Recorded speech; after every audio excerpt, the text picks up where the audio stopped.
Hallo und herzlich willkommen zu einer neuen Folge von Alltag Deutsch. Hallo auch von mir.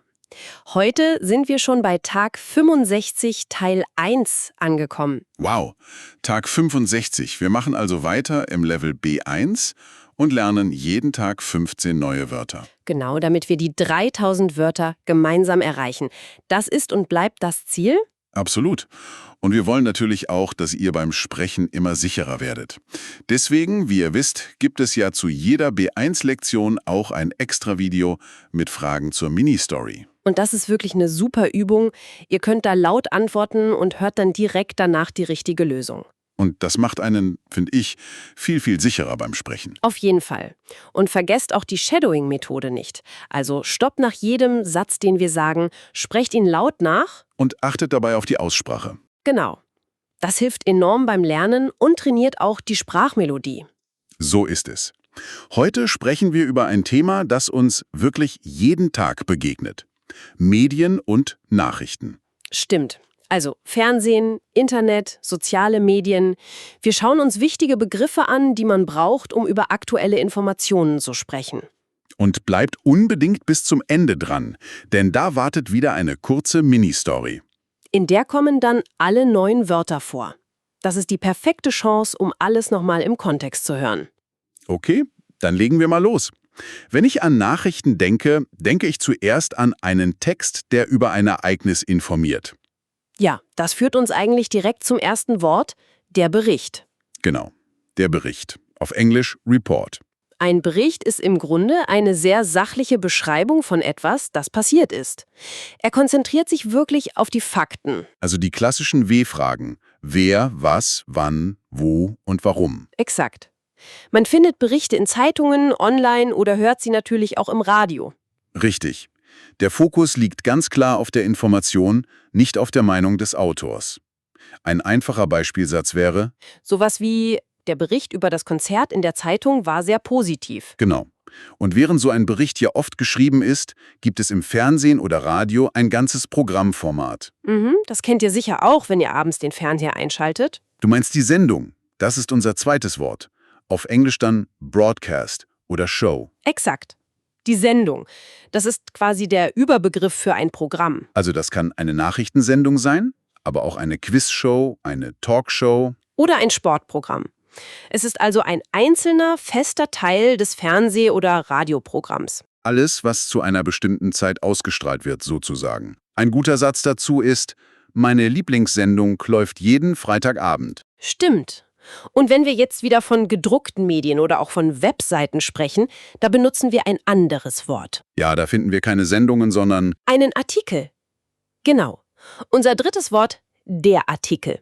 Auf Englisch Article. richtig. Ein Artikel ist ein geschriebener Text in einer Zeitung, einer Zeitschrift oder eben auf einer Webseite. Und er kann ein informativer Bericht sein, aber oft enthält ein Artikel ja auch Analysen oder Hintergrundinformationen. Manchmal sogar die Meinung des Autors. Der Begriff ist also ein bisschen breiter gefasst als Bericht. Ja, genau.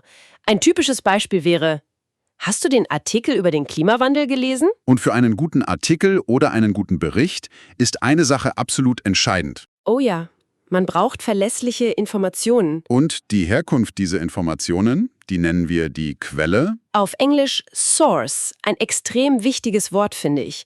Besonders heute, wo es so unendlich viele Informationen im Internet gibt. Absolut. Die Quelle ist also der Ursprung einer Information.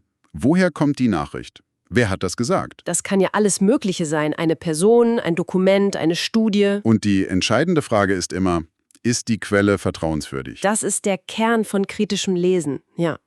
Man sollte nicht alles sofort glauben. Ein Satz, der das gut auf den Punkt bringt, ist: Ist das eine zuverlässige Quelle für diese Nachricht? Sehr gut.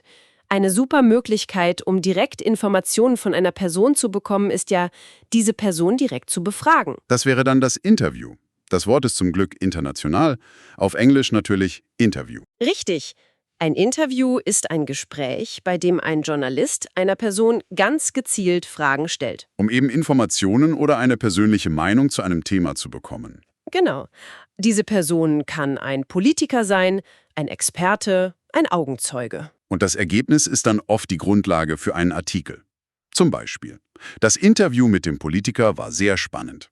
So, und nachdem man all diese Informationen gesammelt hat, zum Beispiel durch ein Interview, was macht der Journalist dann damit? Er muss darüber berichten. Das ist unser erstes Verb für heute. Berichten mit der Perfektform hat berichtet. Auf Englisch to report. Es bedeutet, Fakten oder Ereignisse an ein Publikum weiterzugeben, egal ob schriftlich oder mündlich. Das kennt man ja von Reportern im Fernsehen. Ja, genau, die dann oft live von einem Ort des Geschehens erzählen. Ein passender Beispielsatz ist da. Die Reporter berichten live vom Unfallort. Und dieses Berichten ist ja eine spezielle Form von einem allgemeineren Verb. Wenn man berichtet, will man ja vor allem eines tun. Man will die Leute informieren. Genau. Unser nächstes Verb, informieren. Perfekt ist hat informiert und auf Englisch to inform. Informieren heißt ganz einfach, jemandem Wissen oder eine Nachricht mitzuteilen. Was sehr häufig vorkommt, ist ja die reflexive Form, sich informieren. Also wenn man selbst aktiv nach Informationen sucht. Das stimmt, den Ausdruck hört man ständig. Zum Beispiel, ich informiere mich täglich im Internet über die Nachrichten. Das beschreibt ja den Alltag von ganz vielen Menschen. Absolut. Wenn ein Artikel dann fertig geschrieben ist und alle Fakten geprüft sind, dann... Er muss an die Öffentlichkeit. Er muss zugänglich gemacht werden. Und dieser Prozess hat ein eigenes Verb. Und das ist veröffentlichen. Ah ja, veröffentlichen. Die Perfektform ist hat veröffentlicht. Und auf Englisch to publish. Etwas zu veröffentlichen bedeutet, es für jeden verfügbar zu machen. Also, ein Verlag veröffentlicht ein Buch, eine Zeitung einen Artikel. Oder ein Musiker veröffentlicht ein neues Album. Die Information wird publiziert. Es geht darum, es aus dem privaten in den öffentlichen Raum zu bringen. Ein Beispiel wäre, der Verlag veröffentlicht den Roman nächste Woche. Aber bevor man etwas veröffentlichen kann, gibt es einen ganz, ganz wichtigen Schritt. Den jeder gute Journalist machen muss. Man kann nicht einfach drauf losschreiben. Du sprichst von der Recherche. Unser nächstes Verb ist also recherchieren. Genau, perfekt. Hat recherchiert. Auf Englisch to research. Recherchieren ist die Basis für jeden guten Journalismus. Es bedeutet, aktiv und systematisch nach Informationen zu suchen, Fakten zu überprüfen, Hintergründe zu untersuchen. Das ist quasi die Detektivarbeit hinter den Nachrichten. Ja, ein guter Vergleich. Ein Satz dazu könnte sein, Journalisten müssen genau recherchieren, bevor sie schreiben. So ist es.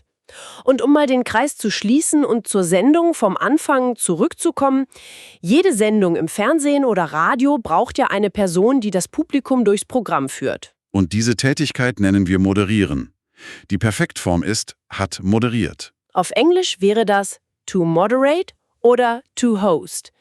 Wer eine Sendung moderiert, verbindet die einzelnen Teile, spricht mit den Gästen. Ist sozusagen das Gesicht des Programms. Diese Person ist der Moderator oder die Moderatorin. Man leitet also das Gespräch und die Sendung. Ein gutes Beispiel ist, sie moderiert die Nachrichten am Abend. Super. Das war schon ein großer Teil. Und wenn euch diese Erklärungen gefallen, dann klickt doch gern auf Abonnieren und gebt uns einen Daumen hoch. So unterstützt ihr unseren Kanal und bleibt motiviert, weiterzulernen. Danke für eure Unterstützung. Machen wir weiter mit den letzten 5 Wörtern. Das sind jetzt alles Adjektive, die beschreiben, wie Nachrichten sein sollten. Und das Wichtigste ist wohl, sie müssen aktuell sein. Ja, unser nächstes Wort ist aktuell, auf Englisch current oder up to date. Aktuell bedeutet, dass etwas neu ist und sich auf die Gegenwart bezieht. Nachrichten von gestern sind halt nicht mehr aktuell. Es geht darum, was jetzt gerade passiert oder relevant ist. Die Zeit ist hier der entscheidende Faktor. Genau. Ein passender Satz wäre, die Zeitung bringt immer aktuelle Meldungen. Und wenn etwas veröffentlicht wurde, wie wir vorhin gelernt haben, dann ist es ja für alle zugänglich. Ja. Und der Zustand, der dadurch entsteht, der wird mit unserem nächsten Adjektiv beschrieben. Du meinst öffentlich, auf Englisch public. Das passt perfekt zusammen. Total. Wenn etwas öffentlich ist, ist es für die Allgemeinheit, also für jeden, zugänglich oder sichtbar. Das Gegenteil ist privat. Es gibt öffentliche Plätze, öffentliche Verkehrsmittel. Und eben auch öffentliche Informationen, also etwas, das nicht nur für einen kleinen, geschlossenen Kreis bestimmt ist. Ein einfaches Beispiel. Die Veranstaltung ist öffentlich, jeder darf kommen. Genau. So, jetzt kann eine Information zwar öffentlich sein, aber das heißt ja noch nicht, dass sie von einer wichtigen Stelle, also einer Regierung oder einer Firma, bestätigt wurde. Ah, dafür brauchen wir ein anderes Wort. Richtig. Und das wäre offiziell. auf Englisch official. Etwas ist offiziell, wenn es von einer Autorität oder einer verantwortlichen Stelle bestätigt wurde. Es ist dann kein Gerücht mehr oder eine reine Vermutung, sondern eine verbindliche Aussage. Das ist ein wichtiger Unterschied. Man wartet ja oft auf eine offizielle Stellungnahme, um Sicherheit zu haben. Ja, genau. Zum Beispiel, es gibt noch keine offizielle Bestätigung für das Gerücht. Exakt. Und selbst wenn eine Information offiziell ist, sollte man als Journalist oder auch als Leser nicht einfach alles glauben. Absolut nicht. Man sollte eine bestimmte Haltung einnehmen und kritisch bleiben. Unser vorletztes Wort, kritisch. Auf Englisch critical. Kritisch zu sein bedeutet, Dinge zu hinterfragen, sie genau zu prüfen und nicht einfach so zu akzeptieren. Man betrachtet ein Thema von verschiedenen Seiten, sucht nach Argumenten und Gegenargumenten. Und bildet sich dann eine eigene, fundierte Meinung. Das ist eine Haltung, die im Umgang mit Medien extrem wichtig ist. Ja. Ein guter Beispielsatz ist: Der Journalist stellte im Interview viele kritische Fragen. Absolut. Kommen wir zum letzten Wort für heute. Das beschreibt eine Frequenz, also wie oft etwas stattfindet. Viele Zeitschriften zum Beispiel erscheinen in diesem Rhythmus. Du meinst wöchentlich? Genau, wöchentlich. Auf Englisch weekly. Wöchentlich bedeutet, dass etwas einmal pro Woche passiert. Genauso gibt es natürlich auch täglich, monatlich oder jährlich. Richtig. Es ist also ein Adverb, das den Zeitabstand beschreibt. Ein einfaches Beispiel ist, die Zeitschrift erscheint wöchentlich, immer am Montag. Perfekt. Super, das waren die 15 Wörter für heute. Und jetzt kommt, wie versprochen, unsere Mini-Story. Hört gut zu, denn alle 9 Wörter kommen darin vor. Heute geht es um die Journalistin Sophia. Sophia ist eine Journalistin und muss wöchentlich einen Artikel für ihre Zeitung schreiben. Diese Woche ist ihr Thema eine neue öffentliche Bibliothek, die bald eröffnet. Sie muss gut recherchieren, um aktuelle Informationen zu bekommen. Ihre wichtigste Quelle ist ein geplantes Interview mit dem Architekten. Nach dem Gespräch wartet sie aber noch auf die offizielle Bestätigung der Eröffnungsdaten per E-Mail. Ihr Kollege Jonas fragt sie, ob sie ihren Bericht nicht bald veröffentlichen kann. Aber Sophia bleibt kritisch. Sie will erst alle Fakten prüfen, um die Leser richtig zu informieren. Abends schaltet sie den Fernseher ein und sieht eine lokale Sendung über Kulturprojekte in der Stadt. Ein Kollege moderiert die Show. In der Sendung wird live und im Detail über die neue Bibliothek berichtet, inklusive des offiziellen Eröffnungsdatums. Sophia lächelt, jetzt hat sie endlich die Bestätigung, auf die sie gewartet hat. Und das war unsere Geschichte. Schreibt doch mal eure eigenen Sätze mit den neuen Wörtern in die Kommentare. Ja, wir lesen sie sehr gern und es ist eine tolle Übung für euch. Genau. Und wenn euch die Folge gefallen hat, abonniert den Kanal und drückt den Daumen nach oben. Das hilft uns wirklich sehr. Und morgen, da sprechen wir über das Thema Gesundheit und Ernährung. Schaltet unbedingt wieder ein. Bis morgen. Tschüss!